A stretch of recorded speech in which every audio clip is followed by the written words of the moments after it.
এ যেন কোনো সৃষ্টির আর্তনাদ, যেন কোনো মহাশক্তির ঘোষণা।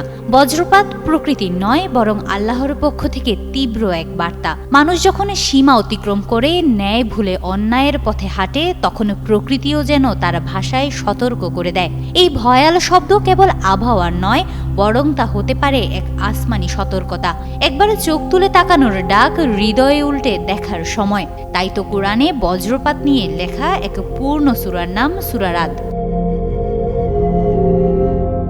সূরা রাদে আল্লাহ তাআলা ইরশাদ করেছেন, বজ্র তারই তাসবিহ ও হামদ জ্ঞাপন করে এবং ফেরেশতারা ভয়ে তাসবিহরত থাকে। কিন্তু কাফিররা আল্লাহ সম্পর্কে তর্ক বিতর্ক করতেই থাকে, অথচ তার শক্তি প্রচণ্ড।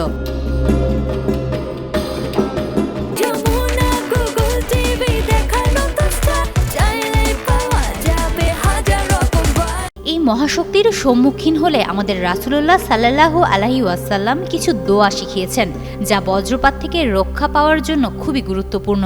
হাদিসে বর্ণিত, রাসূলুল্লাহ সাল্লাল্লাহু আলাইহি ওয়াসাল্লাম বজ্র শুনলে বলতেন, আল্লাহুম্মা লা তাকতুলনা বিগাদাবিকা ওয়ালা তুহলিকনা বিআযাবিকা ওয়া আফিনা কাবলা জালিকা। আবার আরেকটি রিওয়ায়াতে এসেছে, বজ্রের শব্দ শুনে যদি কেউ বলে সুবহানাল্লাহি ওয়া বিহামদিহি, তবে সে বজ্রপাত থেকে নিরাপদ থাকবে।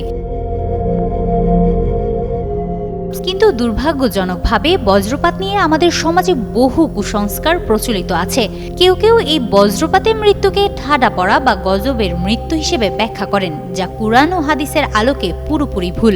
বরং এটি নিছক প্রাকৃতিক একটি দুর্ঘটনা, যা আল্লাহর হিকমত স্বরূপ ঘটে থাকে। বজ্রপাতে মৃত্যু অপমৃত্যু নয়, এটি অভিশপ্ত মৃত্যুও নয়। আরেকটি ভয়ঙ্কর গুজব হলো, বজ্রপাতে মৃত ব্যক্তির শরীরে চুম্বক তৈরি হয় কিংবা তার হাড় দিয়ে জাদুবিদ্যার উপকরণ বানানো হয়। ফলে অনেক সময় শোনা যায় এই ধরনের লাশ চুরি হয়ে যায়।